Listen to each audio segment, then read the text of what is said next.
Hello everyone, welcome to my eco classes. I am Divyanshu Sharma. आज की video में अपन कवर करेंगे बैलेंस ऑफ पेमेंट का अनदर टॉपिक जो कि है कंपोनेंट्स ऑफ बीओपी अकाउंट का पार्ट सेकंड। इससे पहले वाले वीडियो में अपन ने करंट अकाउंट समझ लिया था। आज अपन को कैपिटल अकाउंट समझना है, उसके अंदर कौन कौन सी चीज़ें आती है वो सब अपन को देखनी है। अगर आपने इससे पहले वाली वीडियोस नहीं देखी हो बीओपी की, सारी वीडियोस का लिंक मैं आपको आई कार्ड में दे दूंगा, आप उसको जाके चेकआउट कर लेना। तो स्टार्ट करते हैं आज की वीडियो को।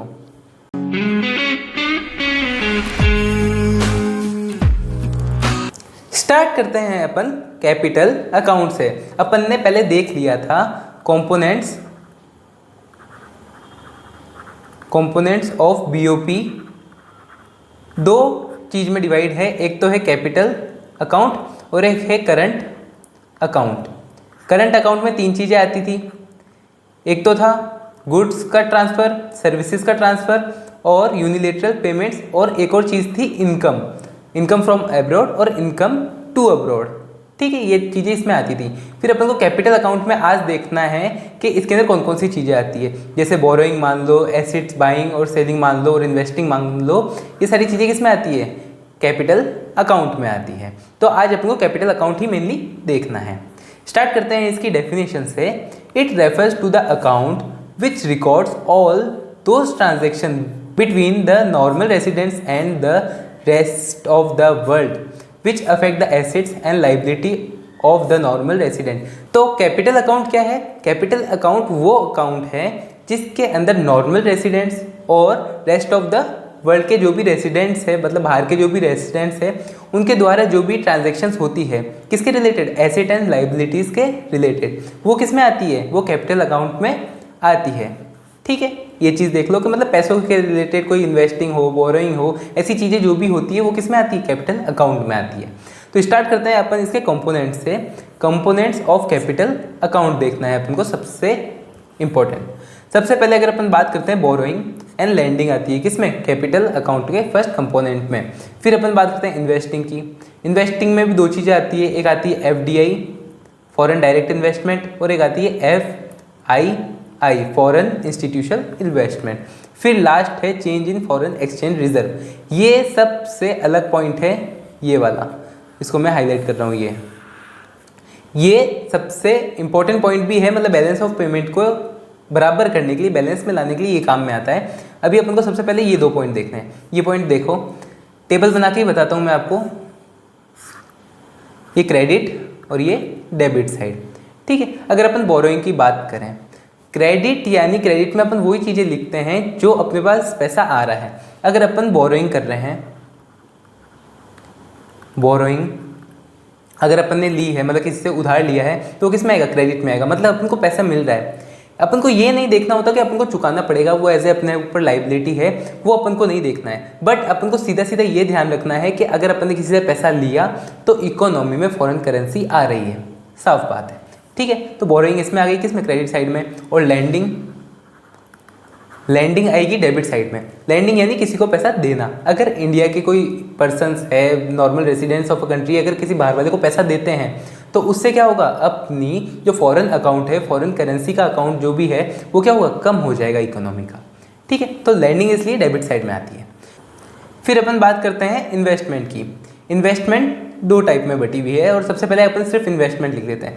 अगर क्रेडिट साइड में क्या आएगी? अगर किसी फॉरेनर ने अपने इन्वेस्टमेंट की है, फॉरेन इन्वेस्टमेंट रिसीव्ड। ठीक है, फॉरेन इन्वेस्टमेंट आई है इंडिया में, जैसे कोई भी USA का पर्सन है, वो क्या कर रहा है कि इंडिया में इन्वेस्ट कर रहा है, तो उसके इंडिया में इन्वेस्ट करने से अपने पास फॉरेन करेंसी क्या होगी? बढ़ेगी। और अगर फॉरेन इन्वेस्टमेंट पे, ऐसे मान लो शॉर्ट में लिख रहा हूँ, ये ऐसे मेन लैंग्वेज नहीं है, बट मैं आपको समझाने के लिए लिख रहा हूँ ऐसे कि फॉरेन इन्वेस्टमेंट अगर अपन पे कर रहे हैं, किसी को कहीं लगा रहे हैं, इंडिया वाले लोग अगर कहीं इन्वेस्टमेंट लगा रहे हैं, तो वो किस में आ जाएगी? फॉरेन इन्वेस्टमेंट पे करी है अपन ने। और अगर फॉरेन इन्वेस्टमेंट अपन को मिली है तो वो किस में आ जाएगी? क्रेडिट साइड में आ जाएगी। फिर अपन बात करते हैं change in foreign exchange reserve. इसके अंदर रिजर्व में क्या होता है? फॉरेन एक्सचेंज रिजर्व कौन रखता है? सेंट्रल बैंक रखती है। अपन ने सेंट्रल बैंक में पढ़ा था कस्टोडियन ऑफ फॉरेन एक्सचेंज। इसमें क्या होता है, अगर बैलेंस ऑफ पेमेंट में कोई भी इम्बैलेंस होता है तो उसको ठीक करता है ये change in foreign exchange reserve. क्या होता है, जैसे मान लो अगर क्रेडिट साइड ज़्यादा है, अगर क्रेडिट मोर देन है डेबिट से, और मान लो कि क्रेडिट आ रहा है 100 और डेबिट हो रहा है मान लो 80 रुपीज़, $80 मान लो। इतना छोटा ट्रांजैक्शन नहीं होता, थोड़ा बड़ा होता है, बट अपन समझने के लिए ले रहे हैं। तो जो 20 रुपीज़ क्रेडिट बचा है, यानी 20 रुपीज़ जो अपने पास एक्स्ट्रा बचा, तो वो एक्स्ट्रा कहाँ चला जाएगा, वो चला जाएगा change in foreign exchange reserve में, यानी एक्सचेंज रिजर्व में ये 20 रुपीज़ चले जाएंगे, अपन इसमें डिपॉजिट करवा देंगे। तो उससे क्या होगा, रिजर्व बैलेंस आ जाएगा, मतलब कैश बैलेंस ऑफ पेमेंट क्या हो जाएगा, बैलेंस हो जाएगा।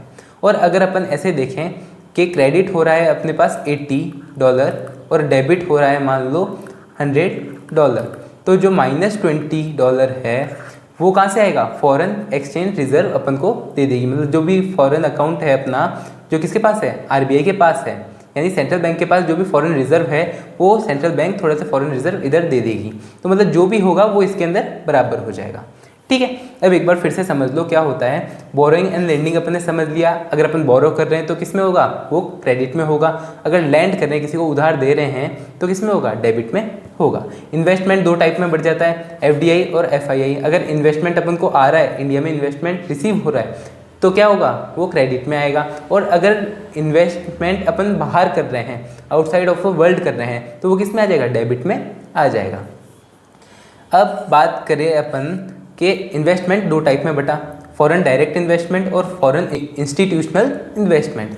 फॉरेन डायरेक्ट इन्वेस्टमेंट क्या होती है, मतलब जो डायरेक्टली कर रहे हैं कोई एसेट खरीदने पे। जैसे फॉर एग्जांपल मान लो कोई लैंड है, अपन ने लैंड खरीद ली। मतलब फॉरेन कोई इंसान है जो क्या है, इंडिया में आया, उसने देखा कि यार मेरे को ये ज़मीन पसंद आ रही है, मैंने खरीद ली। तो वो क्या है, ज़मीन उसकी हो गई। मतलब जो 100% राइट है उसका है अब उस लैंड पे, उस जगह पे। अगर कोई बिल्डिंग खरीदते है तो बिल्डिंग पे, तो वो जब उसका पूरा राइट होता है तो वो डायरेक्ट इन्वेस्टमेंट कहलाता है। फुल राइट किस पे होगा, फॉरेन डायरेक्ट इन्वेस्टमेंट पे होगा। और अगर अपन बात करें फॉरेन इंस्टीट्यूशनल इन्वेस्टमेंट की, इंस्टीट्यूशनल यानी कोई किसी इंस्टीट्यूट पे इन्वेस्टमेंट कर रहा है।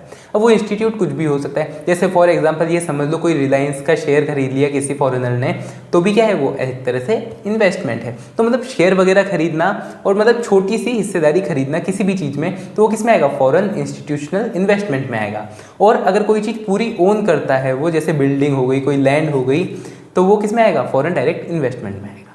ठीक है, the direct investment refer to the purchase of asset by giving up the whole control of it. मतलब जब अपन पूरा कंट्रोल खो देते हैं, मतलब गिव अप कर देते हैं और सामने वाले को दे देते हैं। जैसे फॉर एग्जांपल अभी कोई भी इंसान अपना घर बेचता है, सेल करता है, तो वो उस घर का पूरा राइट्स किसको देता है, सामने वाले को देता है, जो खरीदने वाला है। इसलिए क्या होगा कि giving up the whole control, वो किस में चला जाएगा, फॉरेन डायरेक्ट इन्वेस्टमेंट में चला जाएगा। और अगर अपन बात करें इंस्टीट्यूशनल इन्वेस्टमेंट में, तो it refers to purchase of asset by not giving up the entire control of it, also known as portfolio investment. इसको अपन पोर्टफोलियो इन्वेस्टमेंट भी कहते हैं। और इसके अंदर पूरा का पूरा राइट जो खरीदने वाला है उस पर नहीं जाता। जैसे फॉर एग्जाम्पल अभी बहुत सारे जने होंगे जो शेयर मार्केट में शेयर खरीदते और बेचते होंगे, तो अगर वो शेयर खरीद लेते हैं तो ऐसा थोड़ी है कि वो कंपनी वो चलाने लग गए, को कंपनी नहीं चलाने लग गए, बाकी उनमें क्या है, थोड़ी सी हिस्सेदारी उन्होंने खरीद ली, ऐसा होता है। तो FII मतलब शेयर वगैरह का परचेज और सेल करना, परचेज ऑफ सेल लिख रखा है मैंने, ठीक है। और FDI यानी पूरी की पूरी चीज़ ओन कर देना। मैं यहाँ पे थोड़ा सा मिटा देता हूँ जिससे आपको ये और क्लियरली दिख जाएगा, ठीक है। कंप्लीट है, कोई दिक्कत नहीं है। अब अगर अपन बात करें change in foreign exchange reserve, foreign exchange reserve में चेंज, यानी फॉरेन एक्सचेंज रिजर्व इंक्रीज होना या कम होना। इंक्रीज कब होगा, जब अपने पास एक्स्ट्रा मतलब क्रेडिट ज़्यादा होगा, मतलब फॉरेन करेंसी अपने पास ज़्यादा आ रही होगी, तब क्या होगा, क्रेडिट हो जाएगा। और अगर कम आ रही होगी यानी अपन डेफिसिट में होंगे, तो यहाँ से अपन लोन ले लेंगे, मतलब ये पूरी कर देगा, लोन नहीं लेंगे, ये पूरी उसको कर देगा। देखो, withdrawals from the reserve are recorded on credit side.